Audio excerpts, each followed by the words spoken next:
Hoje a gente tem muita reflexão, né? Saiu uma série uma minissérie chamada Adolescência na Netflix, que Sim. mostra um garotinho de 13 anos que comete um homicídio com uma garotinha.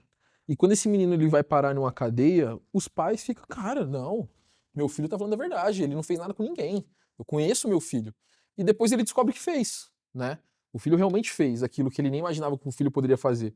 E a série ela aborda muito isso, assim. Esse é o grande ponto. Que os pais já não conhecem mais os filhos que têm, principalmente por uma questão geracional. Então, o pai ele teve uma era nas ruas, ele teve uma era sem celular, ele teve uma educação totalmente na rua, jogando bola, enquanto o filho hoje é só celular. Hoje você fala de bullying com algumas pessoas, pô, bullying é frescura, na minha época lá, a gente apanhava lá e tá tudo bem. Então, as crianças de hoje, e eu sei, eu tô falando isso porque eu te vi falando, né, pô, uma criança não deve ficar usando celular com 9 anos de idade para baixo, né, tal. Você acha que essa guerra geracional, que acaba sendo uma guerra, querendo ou não, cada um impor sua verdade, Total. ela acaba gerando um afastamento das crianças, um desconhecimento do que elas estão vivendo? O que você sente?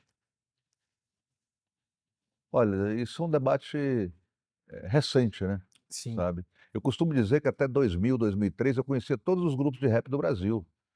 Saiu uma música, a gente sabia, mano. Depois das plataformas digitais, a gente não sabe, toda semana sai um. Ixi, Os parceiros estão gravando e lançando diretamente ali já grava no estúdio, grava no WhatsApp, já joga para o mundo e já joga na plataforma digital. Então ficou incalculável, né, o número de grupos. E a gente percebe nesse ponto que as pessoas sempre, conversam comigo, essa nova geração, Aham. num sentido sempre agregativo financeiro do que é o hip hop. Pô, mano, Gog, eu tô cantando rap, já tô preparando, pá, ele tá montando uma empresa, já tirou o CNPJ.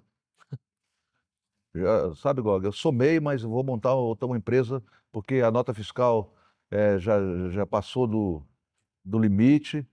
Então as discussões são outras. E assim também, eh, funciona essa discussão do que é a sociedade. A Uhum. gente tem que ter muito respeito a tudo que acontece, e as pessoas muitas vezes desrespeitam querendo impor a sua realidade. Perfeito. Tá. Perfeito. Agora, se você for pensar, por exemplo, se o chicote educa, então na escravidão, como é que era? Uhum. Né, todo mundo ficou bem educado, né, porque nós apanhamos 380 anos. Nossa. Então tem exatamente. cena que é novidade, mas não é novo, sabe.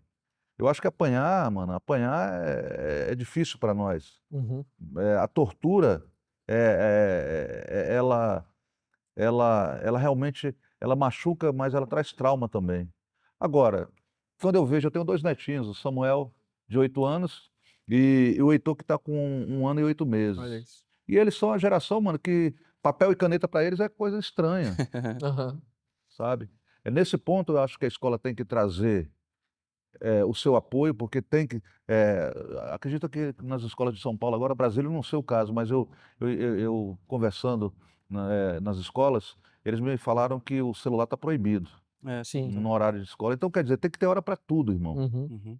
Tem que ter hora do celular? Tem. Tem que ter hora do estudo, você da sua intimidade? Tem. Então a gente está formando gente tão diferente, porque a gente está pensando que porque chegou a nova tecnologia tem que mudar tudo. Uhum. Eu acho que a gente tem que estudar esse momento, eu acho que a gente tem que ir agregando aos poucos novas possibilidades, para que a gente possa ter um controle, sabe, não é uma censura, mas um controle, saber o que é, para onde está indo. Sim, E eu acho que isso está um pouco descontrolado.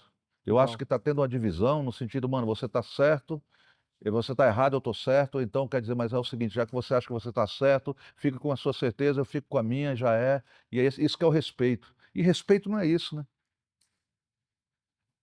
O respeito, ele é fundamental, ele tem que estar sob os meus pés, mas tem que estar sob os pés de vocês também. Sim, sim. Perfeito. E então, mas agora é uma discussão que ela ainda é muito nova, irmão. Eu acho que Uhum.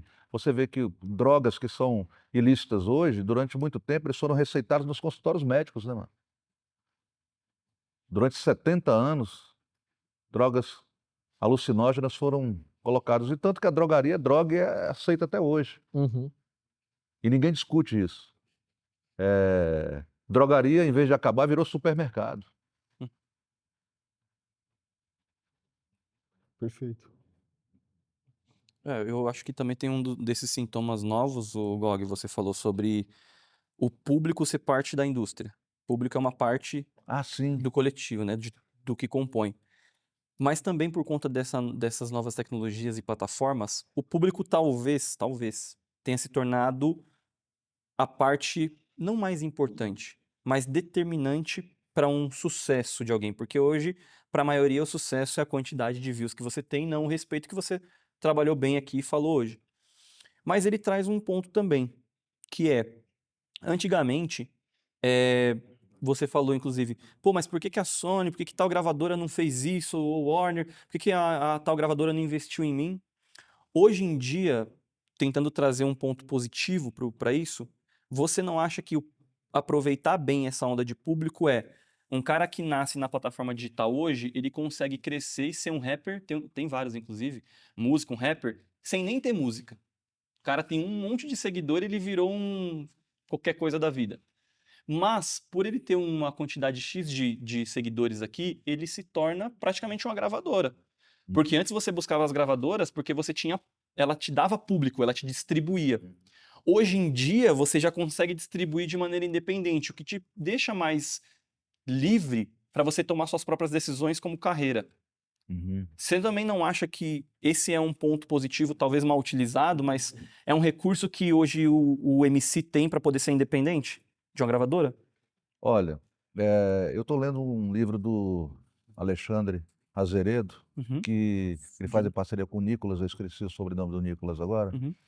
E o Alexandre, ele é irmão do Fábio Braza. Aham. Grande Fábio Braza. E Fábio é meu parceiro, e estamos Ó, fazendo música junto. Gog, Fábio e Renan Inquérito. Pô, que foda, legal. foda. Sai logo. Boa. E o que que acontece? Ele traz uma discussão exatamente do mercado da música e ele prova, quando você lê, ele traz para você uma noção exata, assim, principalmente no hip hop, a gente não conseguiu criar um mercado, no conceito de mercado. Isso é verdade. Eu não falei que o respeito é fundamental? Uhum. Quando você pega e você não percebe o cenógrafo como parte do mercado, você É, já está destruindo o seu mercado. concordo 100%. A pessoa que passa a sua roupa para você entrar em cena, o parceiro que cria o logotipo, o designer gráfico, o advogado que te assessora no seu contrato que você vai fazer, nas decisões que você vai tomar, o seu hold, o seu técnico de som, o técnico de câmera. Então você já deixa de ser profissional no sentido de um profissional de mercado. Uhum. E a música independente, a estrutura independente, né, ela nasce no Brasil muito no sentido assim, não é que eu vou fazer tudo, mas como eu não consigo fazer tudo, eu vou fazer do jeito que eu posso. Uhum. Isso tem atrapalhado muito a gente. Eh, Você vê, o que você falou, os pontos que você coloca, são apenas pontos. Uhum. Eles não são o todo. E olha o tanto que melhorou já trabalhando pontos, né, Sim. sabe.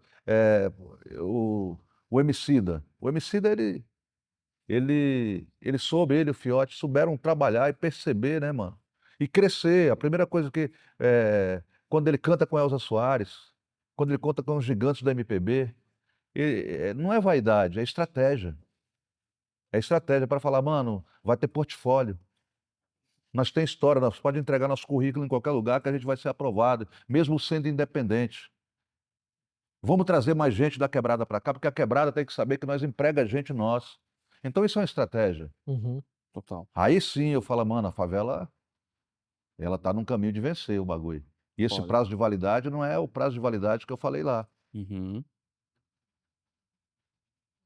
Então é nesse sentido, saca, Perfeito. que eu penso da gente dar valor em cada etapa do processo e respeitar, Uhum. e não questionar o cachê. Os empresários de shows, por exemplo, a gente tem essa vivência muito diariamente, né. Você nunca fecha um cachê do valor que você coloca como justo para você. E o que a gente recebe como contrapartida no diálogo, ele falou: "Mano, mas vai ter uma estrutura para você, vai ter até camarim, vai ter fruta, tem tudo certinho, vai ter um contrato. Pô, você não vai receber tanto, né, mano, mas a gente tá trazendo essa estrutura". Eu falei: "Pô, mas eu quero receber também". Uhum. E a gente não vai, mano, sabe. Então, é lógico que muitas vezes quando você fecha alguns diálogos desses, você acaba também, perdendo, né, o lado bom daquilo. Total. Mas a gente tem que bolar um plano. Quando eu fiz a minha faculdade, eu tive uma matéria chamada metodologia científica, em que a gente estuda dentro da metodologia científica, primeiramente, que para você escrever uma letra, o primeiro processo, como qualquer processo da ciência, é a observação, é observar, ver, planejar para você colocar. E a administração diz P2OC3. E os dois P's é prever e planejar. Uhum. Então, se você prevê e planeja, irmão, você não pode mais mexer nessa estrutura que é a base de tudo que você vai construir. Daqui a pouco você está colocando aqui e o pé está para cá, ó. Uhum. E a gente, diante das oportunidades, mano, pô, tem que pagar aquele cartão de crédito, aquelas contas lá. Pô, o barraco tá com a prestação do aluguel atrasada. Vamos fazer esse show aí por R$ 800, mano. Nosso cachê é 5, mas vamos fazer de 800. Mano, os caras dialogam com o outro. Aí quando você fecha de 5, o outro liga que é primo. Depois os caras é primo. Falou, tá pagando quanto lá pro GOG? Falou, mano, tô pagando 5.000. Chegamos, foi justo, né, o valor. Falou, não, mano, você tá louco, eu paguei 800 pra ele. Vai lá, liga pro cara de novo, mano. Tira o cara. Foda, né, velho? Deixa eu te dar uma ideia. Tem outros aqui de 400. Contrata 5 de 400, mano. Você ainda pagou, você colocou gente na casa e não precisou de pagar os 5 pro GOG. Ele tá matando o mercado e você tá ajudando a morrer junto, entendeu?